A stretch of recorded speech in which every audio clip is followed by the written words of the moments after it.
What's going on, everyone, and welcome back to the Nerdwide podcast, episode 138.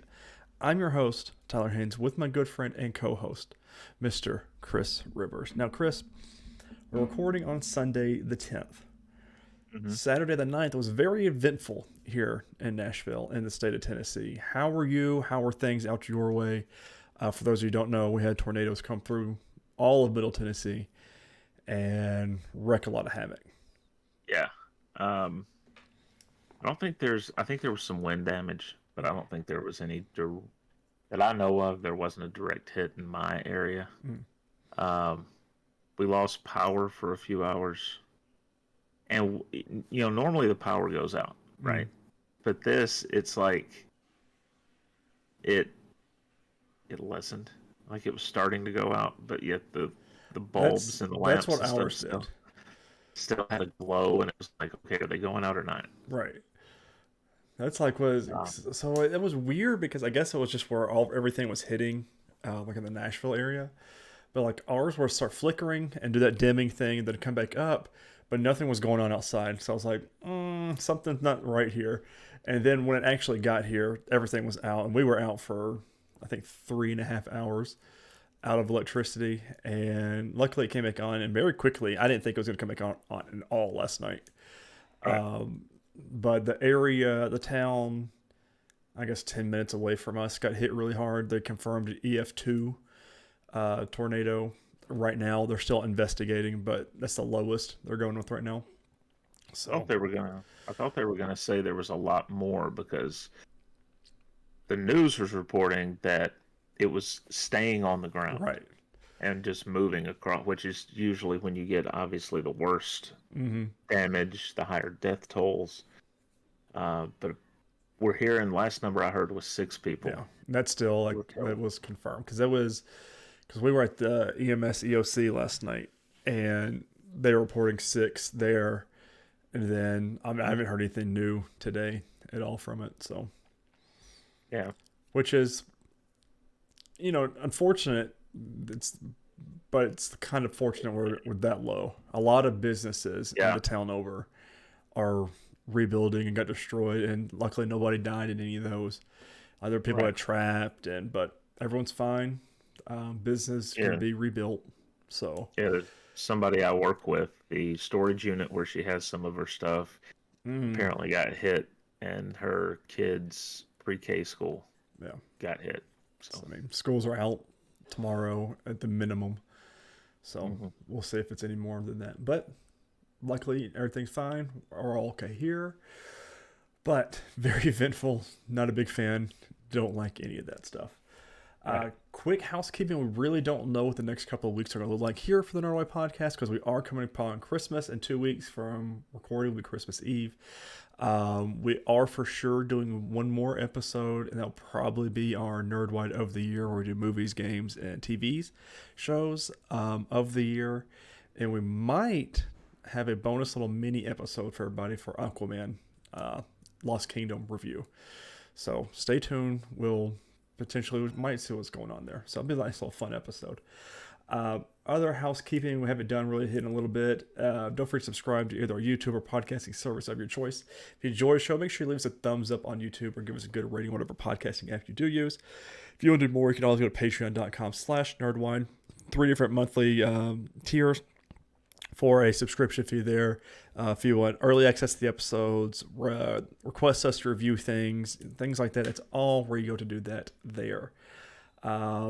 But other than that, Chris, you've been watching anything else on TV? I am working my way through Friends still. I'm at the end of season 5. I just watched part 1 of the one where they go to Vegas. So, that's all the TV, though, that I've been watching outside of what we're going to review. Let me tell you, I started a new show this week that may have prematurely dogged on back when trailers came out, early reviews came out, and stuff like that.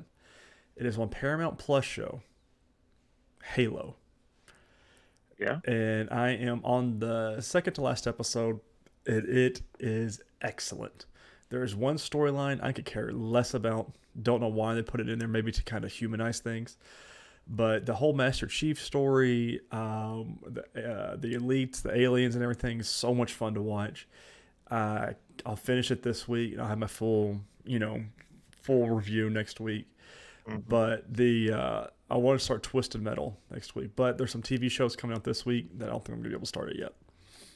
So, but man, the Halo's a good show. Don't sleep on that. What are you looking forward to this week? So we've got The Crown. Where is it at? The Crown season 6 part 2. The last 4 episodes of it. That show, I binged it this year, and it is phenomenal. Like, absolutely. If you're into historical stuff or any kind of like the royalty family, the royal family and things, you have to watch this show. Like, it is obviously some of it's drama, but it's very, very, very good. Is season 6, is that the one that deals with Diana? Yes. So season 6 part 1, it ended with her funeral and all that kind of stuff, with the end of her story. And then part 2, the trailers that I've seen and the things, I'm pretty sure they're setting up for the Queen's funeral and her death, because it's her story. The whole crown story is about her. So it starts with her getting married and taking the crown, and then to her, I'm pretty sure at the end of it. So it's only got 4 episodes left. I am prepared to cry my eyes out, because like it's one of those weird shows that I just really attach to and really love. But it's a lot of historical stuff. It's obviously not accurate, but because a lot of this things that they talk about and act out and stuff is behind closed doors. So no one's really gonna know what life is like. But it's so good. I've seen 2 trailers now for a new show on Apple Plus, Masters of the Air. So it's Tom Hanks and Steven Spielberg. It's the next phase of their run that started with Band of Brothers and then went to the Pacific. And so this is Masters of the Air, and it has Austin Butler as one of its stars. But it looks like it's going to be pretty good. Oh, I'm gonna need to check that out then. So. Oh, because I love this historical drama. Band of Brothers is phenomenal. That's really, really good. And then Reacher season 2 comes in on Friday. So I love the first one. So I'm gonna probably watch every episode of The Crown in one day. I hope not to, but odds are I just won't be able to stop. Yeah, and then I'll do Reacher. And I really do want to get to Twisted Metal, because I've heard that show is phenomenal. And Anthony Mackie announced season 2 at the Video Game Awards this week. So I'm like, well, obviously, if it's getting picked up and everything, and people are like, no, it is really surprisingly good too. And I'm like, oh, well, whatever. I'll watch it. Fine. Okay. Not exactly the Anthony Mackie project I'm looking forward to. No, so. All right, Chris, let's do it. Our finale of the Santa Clauses Season 2, Episode 6, titled Wenga Banga Langa. Wrote by Show Snob by Jennifer Rinson. Don't know if this is it for the show. I think it could potentially be. They kind of left it kind of open. They did the same thing with Season 1. Left it open for Season 2, but we don't know. So... While Santa and Mrs. Claus arrive at Chris's Santa theme park, the elves discover that Mad Santa is on his way. Because Betty is still in her cribble crabble, Noel remains in charge. Instead of cowering with fear, he decides to be brave and declares that they will give Mad Santa a fight. Coming to the realization that she'll have to face Olga once again, Betty decides to leave Eddie in charge of the elves. Meanwhile, Santa and Mrs. Claus find Cal as a wooden nutcracker and rescue Chris using a little bit of magic. Santa is able to use Chris's fake sleigh and plastic reindeer to fly them, with Chris in tow, to La Befana, hoping she'll know how to change Cal back. When they arrive, La Befana reveals that she can't change him back, but Sandra probably can with the amulet. Trouble is, they has no idea what it is or where to find it. Thankfully, they do know that it is in the North Pole. Everyone then splits up, with Sandra and Mrs. Claus searching for the amulet and Santa taking Nutcracker Cal, while also getting ready to face Mad Santa. When Santa does face Mad Santa, it becomes a hilarious battle of bothering each other. Santa wants his office a certain way, while Mad Santa does not. Mad Santa does take a wooden nutcracker cow to be a bully, but Santa distracts him and retrieves his son back. It's actually hilarious when we realize that while they were simply acting like children, the actual children, the elves, are the ones preparing for the actual battle. Olga and Betty have some crazy battle outside the frozen landscape before falling into Santa's workshop, which their battle concludes when Olga reveals how jealous she was of Betty the elves because of their ability to make toys. The whole battle scene was really well done and really kind of pushed the limits of the PG rating that the show has. Yeah. But her making uh, a printer toner cartridge was very funny. So Betty uses the opportunity to befriend Olga and use her finished products like the Inca toner to make a toy. When the gnomes arrive ready to fight, they change the game by wanting to defend Santa Scott and Nat, not Mad Santa. Turns out that after Mad Santa was defeated, Noel made the decision to approach the gnomes and ask for peace, which they agreed. So everything should be wrapping up nicely, right? Wrong. Mad Santa found the amulet, the detailed mug that Santa has been using since the very first movie, and had hot chocolate Judy made him in the Santa Claus. Naturally, he finds that just as Sandra is about to sense its magic. You'd think that'd make him undefeatable, but Sandra is able to channel all the good thoughts in the Christmas spirit, making her magic stronger. She turns Cal back into a human, and he steals the mug. Very, very cool. I love the flashback scenes of the previous movies and things like that. Mm-hmm. And the mug was in every single one of them. It was so cool. I love that kind of stuff. And then, let's see. Now the battle is over, but what happened next? Mad Santa does some self-reflecting and some forgiveness from Santa. He and Chris work together to keep the Santa theme park going strong. Olga and Mad Santa decide to part ways. As they do, they bring out the worst in each other. Olga will stay at the North Pole and probably learn how to make toys. Turns out she and the gnomes weren't as bad as the elves once thought. But their disgust has moved towards the trolls. As for Santa and his family, he decides to give Cal a prom of his own, which includes Riley as his date. Apparently, Santa was able to convince her to come and give Cal another chance. The North Pole is transformed into a prom with the elves partaking in the dancing and singing. Santa, realizing that he didn't have Cal's best interest at heart, as Mad Santa noted, decides to change that. He allows his son to be able to enjoy the world outside of the North Pole, which includes going to college and deciding for himself what he wants to do with his life. The same night, Santa allows Betty and Noel to leave together and finally have their honeymoon in the busy and bright New York City. Assumably, Sandra will continue her training with La Befana, and all ends on a happy, festive, positive Merry Christmas from Santa and his family. We also got I forget the kid's name who played Curtis, was his name. So we found out Curtis and Bernard both went on their Cribble Crabble and never came back, and that's how they kind of wrote them off the show. I was like, oh, that's kind of a cool way. So they let Noel and Betty go with the assuming that they're not going to come back. So yeah. But meanwhile, you've got these two elves wandering through busy New York City, and no one's betting. But whatever. What do I know? Right. Right. It's kind of interesting. Cribble Crabble is similar to the Amish tradition of, and I can't remember what the name of it is, where when you come of age, you get to go out into the world and experience it for, what is it, a year? It's a year. And then of course, you can a lot decide of people whether don't come back. Would you want to when you discover electricity? Because I like this too much. I mean, hey, we did without it for a few hours. Yeah, and I was not okay with that. So, it's I do wonder if they'll bring it back. They can only keep those elves for so long though, because they're even gonna Noel grow up. was looking older this season, especially towards the later half of the season.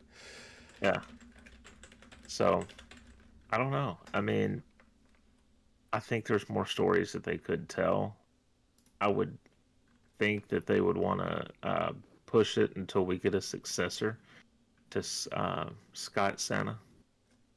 But who knows? I mean, maybe they'll just call this a day. If Tim Allen doesn't want to come back, then that might be the end of it. Yeah. I mean, it's only 6 episodes.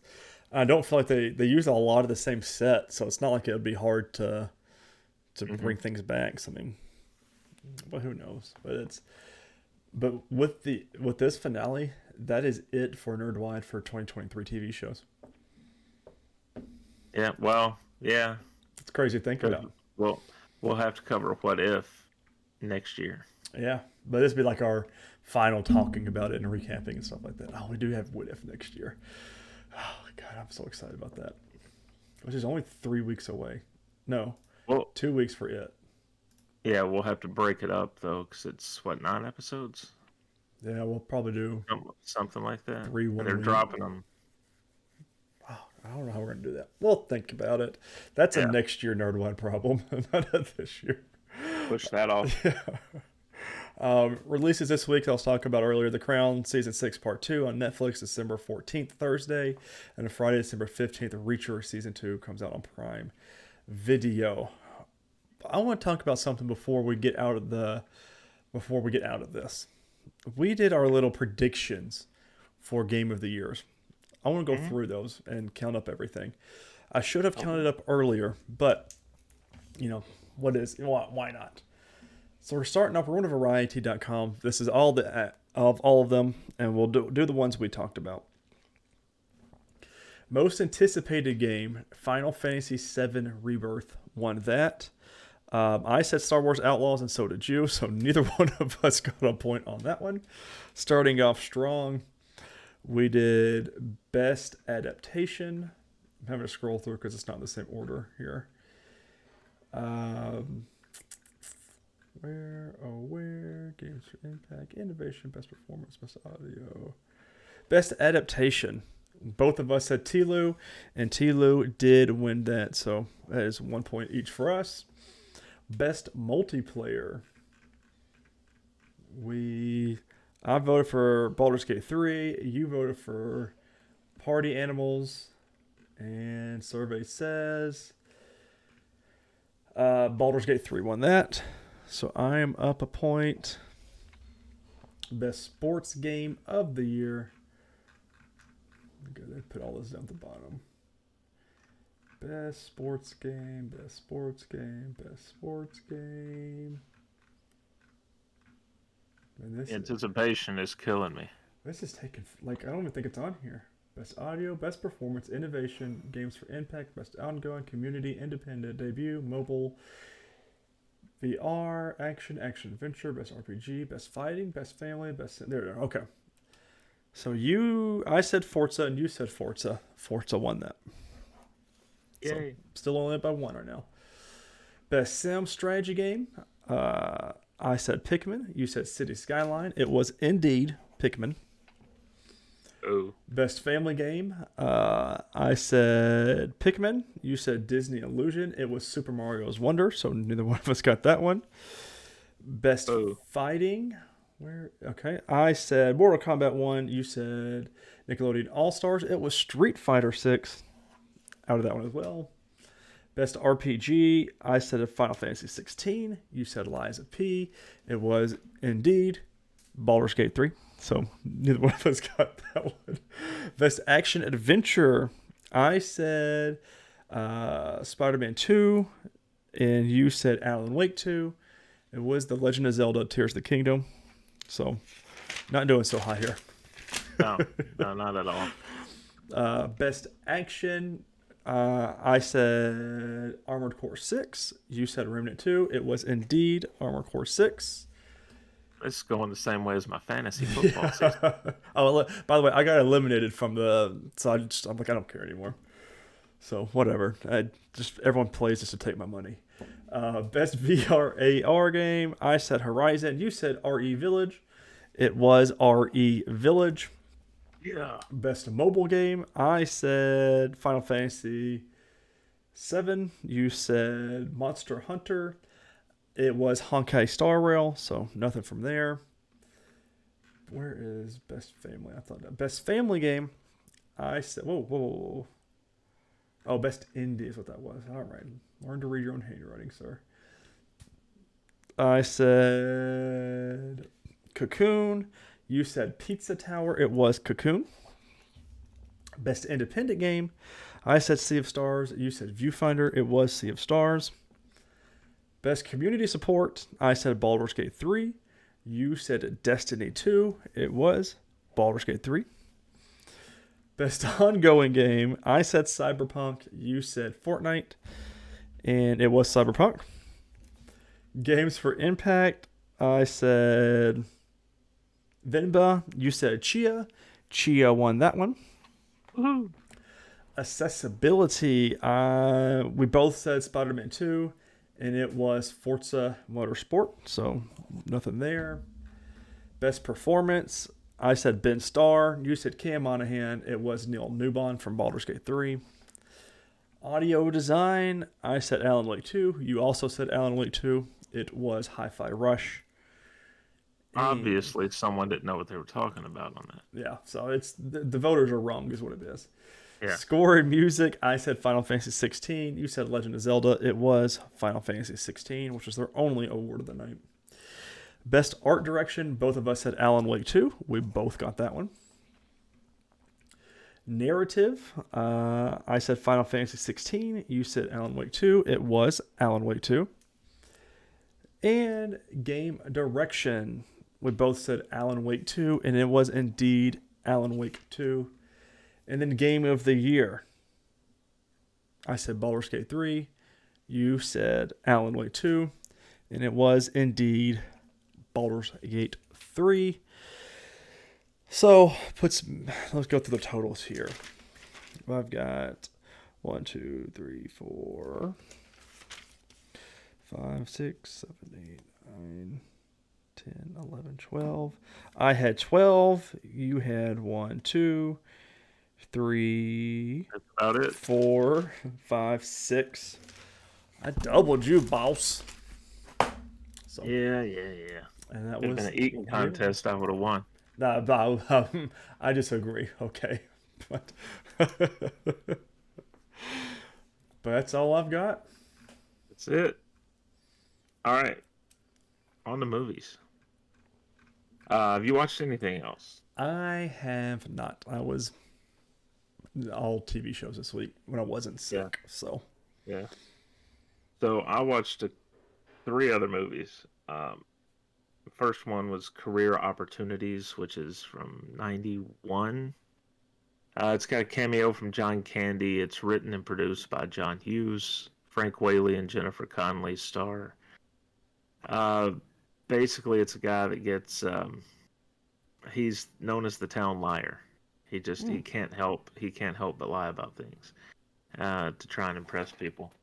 He gets a job working at Target as the overnight cleanup guy, organizing and cleaning up. Jennifer Connelly's the daughter of the richest man in town, who basically, she goes to Target to steal something to embarrass her father, and falls asleep trying to wait on, having the courage to actually do it. She falls asleep in a dressing room, and the whole night is them getting to know each other and dealing with a robbery and all this. It's if you've seen, so there's a few scenes where the Frank Whaley's character Jim talks to the camera, and it very much comes off like this was John Hughes trying to recapture Ferris Bueller and kind of have that same kind of magic with it. It doesn't quite work, but it is a good movie.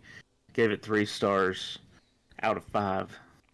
So next up, I had to watch something holiday oriented, so I went back and watched It's a Wonderful Life. I'd not watched this in years because, as most people know, it's typically everywhere when this time of year rolls around. So I got burnt out years ago, and I really paid more attention this time than I think I ever had. It's a very depressing movie. It's a 5 out of 5 for me, but it's a very depressing movie because Jimmy Stewart's character, George, he sacrifices all the time for other people and never really gets the breaks.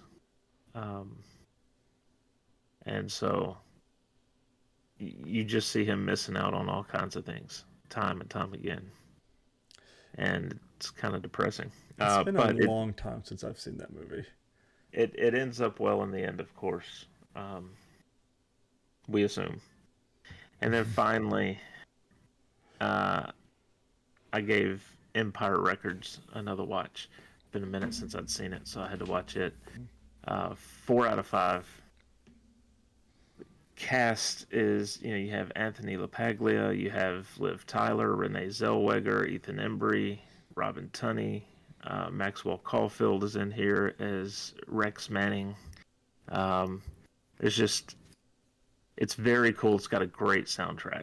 It came out in '95, so it's right middle of the '90s, and a lot of great music in that. So, definitely worth a watch. Recommend. But our movie this week, Candy Cane Lane. And that's the show. Well, yeah, that's it. Nothing to talk about. Well, kind of. So we're gonna run through the plot. This is gonna have spoilers, even though it just came out, because it's not really a movie that is spoilery, I guess you could say. It's more just you watch the story, you kind of know it's gonna work out in the end. Chris Carver, who's played by Eddie Murphy, has crafted his own hand-carved decorations for the local neighborhood Christmas decoration competition, but has never won, thus being jealous of his neighbor, who repeatedly wins with inflatable dolls. Shortly before Christmas, he's laid off, leading to him desperately competing for the Christmas contest newfound prize of $100,000, which we find out is not actually $100,000. It's $100,000. I'd be so mad. $100,000 worth of small prizes. Like there's $6 off at one place. Yeah. There's Did you actually like tacos. read? I read as much as I could as I was scrolling through. Yeah, it's just like, and of course you got to pay taxes on all that. Right. Looking for supplies, Chris and his daughter stumble across a mysterious Christmas shop filled with beautiful decorations and figurines. When presented with a receipt, a hesitating Chris is urged to sign it by shopkeeper Pepper without reading the fine print, upsetting the seemingly alive figurines. Using the new decoration, the family impresses at the competition. The next day, the decorations are gone, seemingly having turned into live animals. Chris, however, blames the neighbors. Upon returning to the shop, they learn that Pepper's an evil Christmas elf that has tricked him into a Faustian bargain. Her victims are transformed into living figurines that inhabit her store. They tell them that they have to find 5 golden rings held by their missing decorations, now alive, or else Chris will turn into a figurine as well. They rescue the figurines, who offer to help them find the rings and defeat Pepper. At a track meeting where Joy competes, Pepper has the remaining decorations attack the family. The entire family is subsequently fighting to retrieve the decorations. Nonetheless, they manage to retrieve 4 of the 5 rings. With the help of the figurines, they realize Pepper has the last ring and manage to lure her into a trap, collecting the last ring. When Chris presents the 5 rings to Pepper, she claims he actually had to collect 40. She doesn't claim that. She just says that they don't have them all. She said, I never said 5. Yeah. I mean, technically she never did, but... Right. It was assumed because of the song. With the help of Santa Claus, played by David Alan Grier, the figurines and their neighbors, they retrieve most of the rings, but Pepper has cheated by turning the clock forward 5 minutes, which turns Chris into a glass figurine prematurely.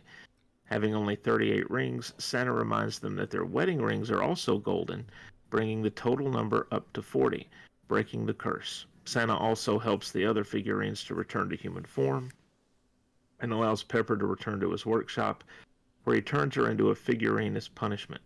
Chris now is the new owner of Pepper's shop, and it's revealed he finally won the competition.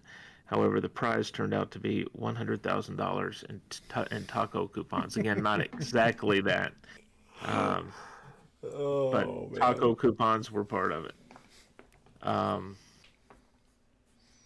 The track meet scene, I couldn't tell, and obviously by the conversation they had with the scout at the end of that scene, nobody there could see what was happening.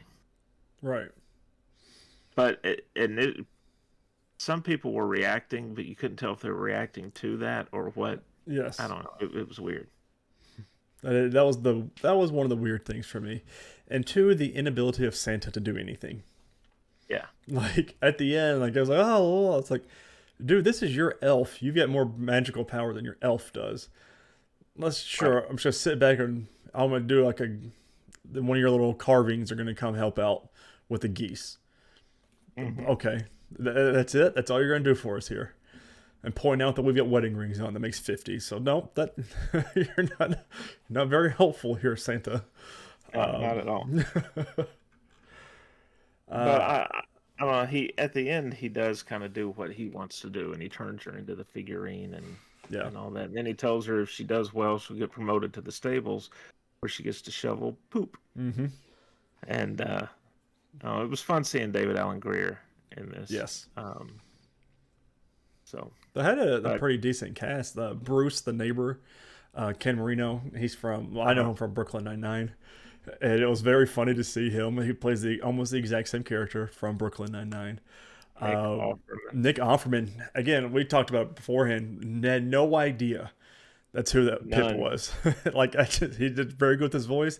I really enjoyed seeing him come back for the family dinner for Christmas. I Yeah. thought that was nice. But I mean, Eddie Murphy killed it. I hadn't seen a movie of him with him in a long time. I thought it was a decent Christmas movie. It's not one that I'm going to go back to every year. Yeah. I think it was a little too long because that was like right at 2 hours or something like Yeah. that. 2 hour movie. Yeah, and I was like, that's just a little much. There's a lot of fluff they could have cut out. I gave this 3 stars on Letterboxd. Yeah, I agree. There was definitely some fluff there. There were some funny parts. Yeah. It didn't feel like 2 hours to me when I watched it, so that was good. But then seeing that it was 2 hours, yeah, you could trim probably about 15 minutes out of there and tighten that up a little bit. I came in lower though. I came in at 2.5 stars out of 5. It's not terrible. It's something that I could see some people wanting to watch here and there at Christmas time. Mm-hmm. It's not a regular Christmas rotation. It's not the Christmas Chronicles 1 or 2. No, at all. The milk scene, with the maids of milking, was so funny. A lot of tomfoolery that usually happens like in your Christmas movies like this. There's a whole backstory happening with family and things like that. Chris Carver, Eddie Murphy's character, obviously not the best. Is kind of forcing his kids to do what he wants them to do, but he gets laid off at the beginning of it. And it's like, we're not going to tell anybody. I'm like, okay. So yeah, and then the news anchors were. I was like, Danielle Pinnock, who played Kit, she's up from Ghost on CBS. So it was very funny to watch her and something. But those 8 news anchors were not that good. Yeah, and Chris's wife in this, I forget the character name, but Tracy Ellis. Yeah, Tracy Ellis Ross is in this as her, which again, they point out too at one point in the movie that all the family names are Christmas related. You have Chris, you have Carol, you have Nick, and Joy, and Holly. So, and that's kind of great. But Tracy Ellis Ross, of course, is couldn't tell. I'm trying to remember if she's, because there was singing in the movie. And I'm trying to remember if we got to really hear her sing, because her mom is Diana Ross, the Supremes. So, and she got pipes too, I think. So,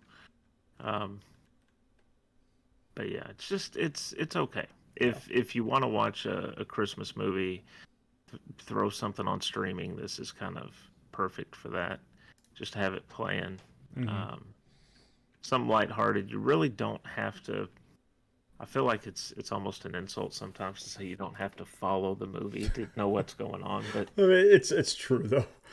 It's true. This is a really good one for kids.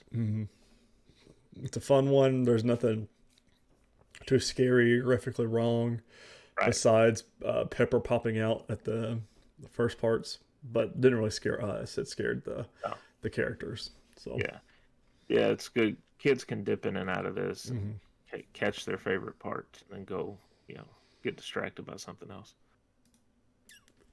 Agreed. Cool. That's all I've got on Candy Cane Lane. I got nothing else with that. It was just nothing. Right to the middle movie. Nada. So next week, as Tyler said, looks like it's going to line up to be our review show. Um, Releases this week. So there's one that I've actually been looking forward to because I do want to catch it probably when it comes on streaming. I don't know if I've I'm heard a gonna. lot of good things about it too. And that is Wonka, which pops out December 15th. Timothy Chalamet. Mm-hmm. I'm very curious. Now, are they prequeling the Gene Wilder Wonka? Yes.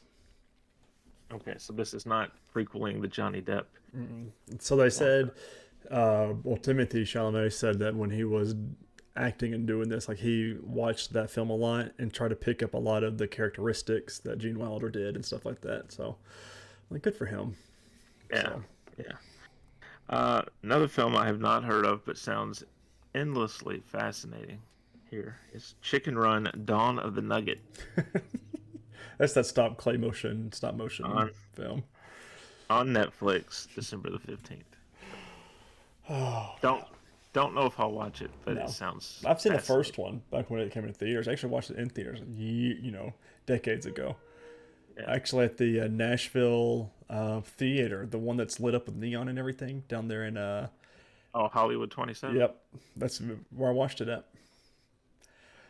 Don't don't think it was the best movie, but that's a cool little environment to go watch that at. Yeah. But ladies and gentlemen, that's all we've got for you. It's we're wrapping up the year with everything. Next year we are going to be doing our top 5 of our TV shows, our movies. We'll do games. We'll kind of like lightly touch on those. But movies and TV shows we're going to talk about pretty in depth. So be ready for that because there's, I think a lot. I'm expecting our TV shows. A lot of them are going to sync up, Chris's and I's. So make sure you're paying attention to that one. Um, Oh, wait a minute. we got Titans, Telu, Doom We, Patrol. we need to let people know. Oh no.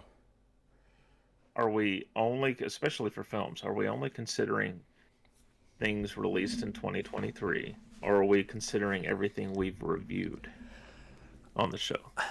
I say released in 2023. So it's like our definitive 2023 list. Okay. Because that would include, like TV wise, Nightwing, um, Secret Invasion, Superman and Lois season 3, Doom Patrol, all that kind of stuff. Everything that ended in 2023. So Yeah. Yeah. movie wise, we should have like all of our MCU stuff, Blue Beetle. We've got that, which I'm real still ticked off I didn't get the steelbook of, but Yeah. Yeah. here I am. Same thing with oh god, we still gotta watch Flash. We don't have I to. mean, at some point in life. But ladies and gentlemen, thank you all so much for listening and watching. Really hope you enjoy this episode of the Nerdwide podcast. Essentially, I guess our last Christmas episode, if you kind of think about it. Yeah. We'll sign off next week for Christmas and New Year's, but it's crazy to think about. Don't forget to subscribe to either whatever podcasting service you use, and make sure you subscribe to our YouTube. It's where we see the most of our engagement and things is on there. On social media, you can follow us anywhere and everywhere, including Threads, which I haven't been on social media a lot the past week. I'm trying to cut back on that a lot more. Nice, isn't it? Yeah, it's a little different. Of course, between yesterday and today, though, I've been a lot on Facebook, looking at all the community and stuff like that. Make sure everyone's okay, kind of thing. But ladies and gentlemen, thank you so much for watching. We greatly appreciate your views and your time and your audience. And we'll talk to you next time for our best of 2023. And we'll talk to you then. Later, guys.